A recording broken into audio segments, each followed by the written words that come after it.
ಜಾತಿ ಗಣತಿಯ ವರದಿ ಚರ್ಚೆಗೆಂದೇ ಏಪ್ರಿಲ್ 17ಕ್ಕೆ ಸಭೆ ಕರೆದಿದ್ದೀನಿ. ಅವತ್ತೇ ಕ್ಯಾಬಿನೆಟ್ ಸಭೆಯಲ್ಲಿ ಇದರ ಬಗ್ಗೆ ಚರ್ಚೆ ಮಾಡ್ತೀವಿ. ಜಾತಿ ಜನಗಣತಿ ವರದಿ ಬಗ್ಗೆ ಸಿಎಂ ಸಿದ್ದರಾಮಯ್ಯ ಈ ರೀತಿ ಪ್ರತಿಕ್ರಿಯಿಸಿದ್ದಾರೆ.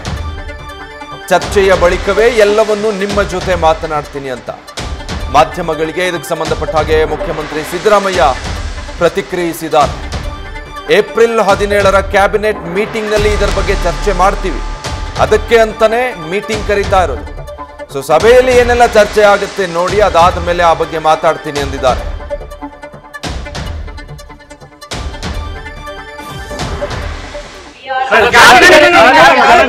ಓಲೈಕೆ ಮಾಡ್ತಾ ಇದೆ ಸರ್ಕಾರ ಅಂತ ಬಿಜೆಪಿನವರು ಆರೋಪ ಮಾಡಿದ್ದಾರೆ. 17 ಆದ್ಮೇಲೆ ಯಾಕಂದ್ರೆ ಎಲ್ಲ 17ನೇ ತಾರೀಕು ಅದಕ್ಕೋಸ್ಕರ ಚರ್ಚೆ ಮಾಡ್ಲಿಕ್ಕೋಸ್ಕರ ಕ್ಯಾಬಿನೆಟ್ ಮೀಟಿಂಗ್ ಇದ್ರೆ ಅದೊಂದೇ ಸಬ್ಜೆಕ್ಟ್ ಇಟ್ಕೊಂಡು ಕರೆದಿದ್ದೀವಿ. ಅಲ್ಲಿ ಚರ್ಚೆ ಮಾಡ್ತೀವಿ, ಚರ್ಚೆ ಮಾಡಿದ್ಮೇಲೆ ಮಾತಾಡ್ತೀವಿ. ಓಲೈಕೆ ಮಾಡ್ತಾ ಇದೆ ಸರ್ಕಾರ ಅಂತ ಬಿಜೆಪಿನವರು ಆರೋಪ ಮಾಡಿದ್ದಾರೆ. 17 ಆದ್ಮೇಲೆ ಯಾಕಂದ್ರೆ ಎಲ್ಲ 17ನೇ ತಾರೀಕು ಅದಕ್ಕೋಸ್ಕರ ಚರ್ಚೆ ಮಾಡ್ಲಿಕ್ಕೋಸ್ಕರ ಕ್ಯಾಬಿನೆಟ್ ಮೀಟಿಂಗ್ ಇದ್ರೆ ಅದೊಂದೇ ಸಬ್ಜೆಕ್ಟ್ ಇಟ್ಕೊಂಡು ಕರೆದಿದ್ದೀವಿ. ಅಲ್ಲಿ ಚರ್ಚೆ ಮಾಡ್ತೀವಿ, ಚರ್ಚೆ ಮಾಡಿದ್ಮೇಲೆ ಮಾತಾಡ್ತೀವಿ. ಇನ್ನು ಈ ಜಾತಿ ಗಣತಿಯ ಜಟಾಪಟಿ ಬಗ್ಗೆ ಕಾಂಗ್ರೆಸ್ ನಾಯಕರು ಪ್ರತಿಕ್ರಿಯಿಸಿದ್ದಾರೆ. ವರದಿ ಬಗ್ಗೆ ಇನ್ನೂ ಸ್ಟಡಿ ಮಾಡಬೇಕು ಅಂತ ಗೃಹ ಸಚಿವ ಪರಮೇಶ್ವರ್ ಹೇಳಿದ್ದಾರೆ. ಬಿಜೆಪಿಯವರಿಗೆ ಸಂವಿಧಾನದ ಜ್ಞಾನದ ಕೊರತೆ ಇದೆ, ಹೀಗಂತ ಬಿಜೆಪಿಗರ ವಿರುದ್ಧ ಸಚಿವ ಪ್ರಿಯಾಂಕ್ ಖರ್ಗೆ ಆಕ್ರೋಶ ವ್ಯಕ್ತಪಡಿಸಿದ್ದಾರೆ. ಮತ್ತೊಂದು ಕಡೆ ಸಿದ್ದರಾಮಯ್ಯ ಯಾರಿಗೂ ಜಗ್ಗದೆ ವರದಿಯನ್ನ ಜಾರಿ ಮಾಡಲಿ, ಉಳಿದದ್ದಾಮೇಲೆ ನೋಡೋಣ ಅಂತ ಆಂಜನೇಯ ಹೇಳಿದ್ದಾರೆ. ಮುಸ್ಲಿಮರನ್ನ ಟಾರ್ಗೆಟ್ ಮಾಡ್ತಿರೋದು ಬಿಜೆಪಿಯ ಷಡ್ಯಂತ್ರ ಆಗಿದೆ ಅಂತ ಬಿಜೆಪಿ ವಿರುದ್ಧ ಶಿವಾಜಿನಗರ ಶಾಸಕ ರಿಜ್ವಾನ್ ಅರ್ಷದ್ ಕೂಡ ಕಿಡಿಕಾರಿದ್ದಾರೆ. ವರದಿಯನ್ನ ನಾವು ಸ್ಟಡಿ ಮಾಡಿ ಈಗ 15ರಿಂದ ಸ್ಟಾರ್ಟ್ ಆಗಿದ್ದು, ಪ್ರಾರಂಭ ಆಗಿದ್ದು 15ರಿಂದ. ಈಗ ನಾವು ಆಚೆ ತರ್ತಾ ಇರೋದು 10 ವರ್ಷ, ಹೆಚ್ಚು ಕಡಿಮೆ 10 ವರ್ಷ ಆಗಿದೆ. ಅದನ್ನ ನಾವು ಮೊದಲು ಅದನ್ನು ಚರ್ಚೆ ಮಾಡೋಣ. ಸ್ಟಡಿ ಮಾಡಿ ಚರ್ಚೆ ಮಾಡಿದ ಮೇಲೆ ಗೊತ್ತಾಗುತ್ತೆ.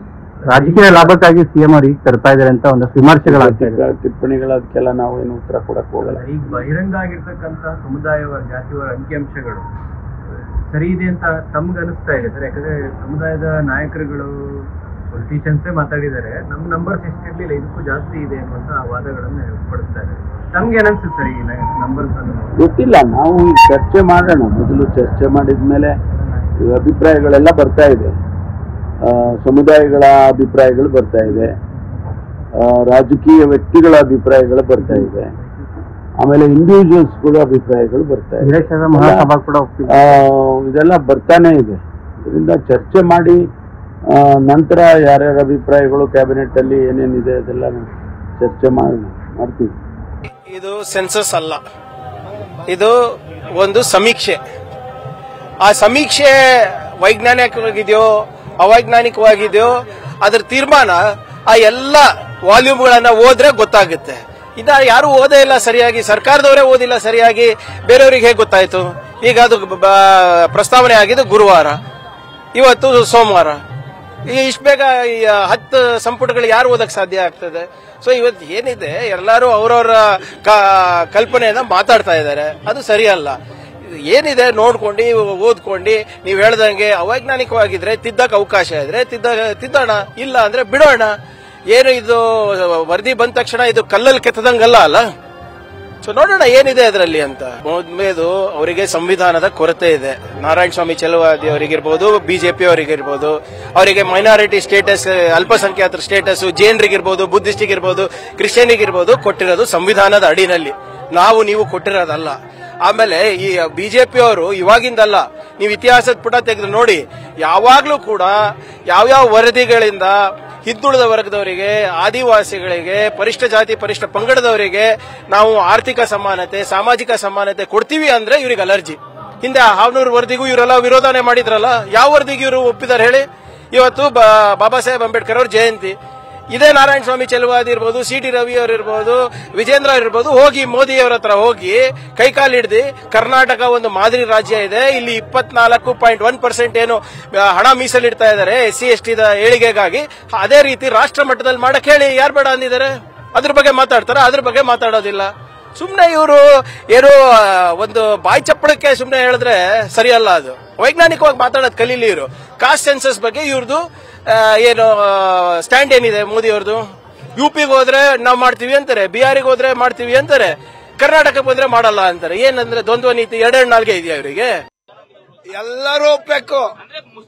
ಯಾವುದೇ ಜಾತಿ ಯಾರಿಗೂ ಗೊತ್ತು, ಮುಸ್ಲಿಮರು ಜಾಸ್ತಿ ಇದ್ರು ಕೇಳ್ರಿ. ನೀವು ನೋಡಿದೀರಾ ವರದಿನ? ಆಯ್ತು, ಯಾರು ಜಾಸ್ತಿ ಇದಾರೋ ಅದು ಸರ್ವೆ ಪ್ರಕಾರ ಆಗಿದೆ, ಸಮೀಕ್ಷೆ ಪ್ರಕಾರ ಆಗಿದೆ. ನಿಮ್ ಕೈ ಕಾಪಿ ಕೊಡ್ತೇವೆ, ಹೋಗಿ ಅವ್ರನ್ನ ಚೆಕ್ ಮಾಡಿ. ಸುಳ್ಳು ಬರ್ದಾರು ನಿಜ ಬರ್ದಾರು ಅಂತಂದೇಳಿ ಎಲ್ಲದನ್ನು ಕೂಡ ವೆಬ್ಸೈಟ್ಗೆ ಹಾಕಿ ಪ್ರಿಂಟ್ಔಟ್ ತಗೊಳ್ರಿ. ಯಾವ್ಯಾವ ಹಳ್ಳಿಯಲ್ಲಿ, ಯಾವ್ಯಾವ ಬೀದಿಯಲ್ಲಿ, ಯಾವ್ಯಾವ ವಾರ್ಡಿನಲ್ಲಿ, ಯಾವ್ಯಾವ ಗ್ರಾಮದಲ್ಲಿ, ಯಾವ್ಯಾವ ಗ್ರಾಮ ಪಂಚಾಯತಿಯಲ್ಲಿ ಎಷ್ಟೆಷ್ಟು ಜನ ಇದ್ದಾರೆ ಅನ್ನೋದನ್ನ ಬಹಳ ನಿಖರವಾಗಿ ವೈಜ್ಞಾನಿಕವಾಗಿ ಈ ಸಮೀಕ್ಷೆಯನ್ನ ನಾನೇ ಮಂತ್ರಿಯಾಗಿ ಮಾಡಿಸಿದ್ದೇನೆ. ಯಾರೋ ಬೀದಿಗೆ ಹೋಗೋ ಜನರಿಂದ ಮಾಡಿಸಿದ್ದಲ್ಲ. ಜಿಲ್ಲಾಧಿಕಾರಿಗಳು ಏನ್ರಿ, ಜಿಲ್ಲಾ ಪಂಚಾಯತಿನ ಮುಖ್ಯ ಕಾರ್ಯನಿರ್ವಹಣಾಧಿಕಾರಿಗಳು, ಅಸಿಸ್ಟೆಂಟ್ ಕಮಿಷನರ್, ತಹಸೀಲ್ದಾರ್ ಇವರ ಉಸ್ತುವಾರಿಯಲ್ಲಿ ನಡೆದಂತ ಈ ಸಮೀಕ್ಷೆ ಬಹಳ ವೈಜ್ಞಾನಿಕವಾಗಿ ಆಗಿದೆ.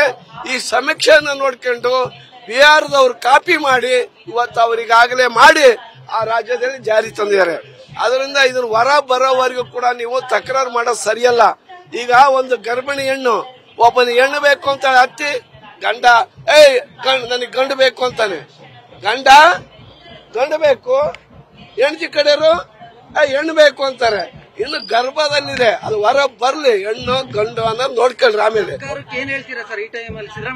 ಸಿದ್ದರಾಮಯ್ಯನವರೇ ನಿಮ್ಮ ರಾಜಕೀಯ ಇಚ್ಛಾಶಕ್ತಿಯನ್ನ ಪ್ರದರ್ಶಿಸಿ ಯಾವುದಕ್ಕೂ ಜಗ್ಗದೆ ಬಗ್ಗದೆ ಈ ವರದಿನ ಬಹಿರಂಗಗೊಳಿಸಿ ನ್ಯಾಯ ಕೊಡಿ. ಮುಸಲ್ಮಾನರನ್ನ ಟಾರ್ಗೆಟ್ ಮಾಡಿ ನಮ್ಮ ಮೇಲೆ ಗೂಬೆ ಕೂರಿಸಿ ಬಿಜೆಪಿಯವರು ಹಿಂದುಳಿದ ವರ್ಗದ ವಿರುದ್ಧವಾಗಿ ಷಡ್ಯಂತ್ರ ರಚನೆ ಮಾಡ್ತಾ ಇರ್ತಕ್ಕಂಥದ್ದು. ಇದು ಅವ್ರಿಗೆ ಹಿಂದುಳಿದ ವರ್ಗದ ಜನಸಂಖ್ಯೆ ಏನು, ಅವರ ಸಾಮಾಜಿಕ ಆರ್ಥಿಕ ಶೈಕ್ಷಣಿಕ ಹಿನ್ನೆಲೆ ಏನು ಅಂತ ಜನರಿಗೆ ಪ್ರಪಂಚಕ್ಕೆ ಗೊತ್ತಾಗಬಾರದು ಅಂತ ಬಿಜೆಪಿಯವರು ಮುಚ್ಚಿಡಬೇಕು ಅಂತ ಅವರ ಮುಸಲ್ಮಾನರ ಹೆಸರು ಮೇಲೆ ಗೂಬೆ ಕೂರಿಸಿ ಹಿಂದುಳಿದ ವರ್ಗಕ್ಕೆ ಟಾರ್ಗೆಟ್ ಮಾಡೋಣ ಅಂತ ಬಿಜೆಪಿಯವರು ಷಡ್ಯಂತ್ರ ನಡೆಸಿರ್ತಕ್ಕಂಥದ್ದು. ಇಲ್ಲಾಂದ್ರೆ ಅವ್ರಿಗೇನ್ ಗೊತ್ತು? ನಾವು ಅಧಿಕಾರದಲ್ಲಿದ್ದೀವಿ, ನಮ್ಗೆ ಗೊತ್ತಿಲ್ಲ ಅಧಿಕೃತವಾಗಿ ಏನಿದೆ ಅಂತ. ಕೇಂದ್ರ ಸರ್ಕಾರ ಸೆನ್ಸಸ್ ಮಾಡಲೇಬೇಕಾ? ಜನಸಂಖ್ಯೆ ಅವರು ಎಣಿಸಲೇಬೇಕು, ಸೆನ್ಸಸ್ ಮಾಡಲೇಬೇಕು. ಅದರಲ್ಲೇ ಜಾತಿ ಗಣತಿ ಮಾಡಲಿ, ಟ್ಯಾಲಿ ಮಾಡಿ ನೋಡಿದ್ರೆ ಗೊತ್ತಾಗುತ್ತಲ್ಲ. ಕೇಂದ್ರ ಸರ್ಕಾರ ಅವರ ಸೆನ್ಸಸ್ ಮಾಡುವಾಗ ಅದ್ರ ಜೊತೆಗೆ ಜಾತಿ ಗಣತಿ ಮಾಡಿದ್ರೆ ಯಾವುದೇ ಗೊಂದಲ ಇರೋದಿಲ್ಲ. ಏನೇ ಇದ್ರೂ ಕೂಡ ಸ್ಪಷ್ಟತೆ ಇರುತ್ತೆ. ಮಾಡ್ಲಿ ಕೇಂದ್ರ ಸರ್ಕಾರ, ಬಿಜೆಪಿ ಅವ್ರದೇ ಇದೆಯಲ್ಲ ಸರ್ಕಾರ, ಮೋದಿ ಅವ್ರಿಗೆ ಹೇಳಿ ಬಿಜೆಪಿಯವರು, ರಾಜ್ಯ ಬಿಜೆಪಿಯವರು ಸೆನ್ಸಸ್ ಆದಾಗ ಜಾತಿ ಆಧಾರದ ಮೇಲೆ ಮಾಡ್ಲಿ. ಯಾಕೆ ಹೇಳ್ತಾ ಇಲ್ಲ ಅವರು? ಅವ್ರಿಗೇನ್ ಭಯ? ಬಿಜೆಪಿಯವ್ರ ಭಯ ಏನು? ಜಾತಿ ಗಣತಿ ಹೊರಗೆ ಬಂದ್ರೆ ಬಿಜೆಪಿಯವ್ರಿಗೆ ಭಯ ಏನು ಅಂತ ನನ್ನ ಪ್ರಶ್ನೆ. ನೀವು ಹಿಂದುಳಿದ ವರ್ಗಕ್ಕೆ ಸಿಗ್ಬೇಕಂತ ನ್ಯಾಯ ಸಿಗಬಾರ್ದು ಅಂತ ಬಿಜೆಪಿಯವ್ರಿಗಿದ್ರೆ ನೇರವಾಗಿ ಹೇಳಿ. ಮುಸಲ್ಮಾನರನ್ನ ಯಾಕೆ ಹಿಡ್ಕೊಂಡು ಟಾರ್ಗೆಟ್ ಮಾಡಿ ಅವ್ರ ಮುಖಾಂತರ ಇದನ್ನು ನಿಲ್ಲಿಸೋ ಪ್ರಯತ್ನ ಯಾಕೆ ಮಾಡ್ತಾ ಇದ್ದೀರಿ? ನ್ಯೂಸ್ ಫಸ್ಟ್ ನಿರ್ಭೀತಿಯಿಂದ ನಿಮ್ಮ ಪರವಾಗಿ.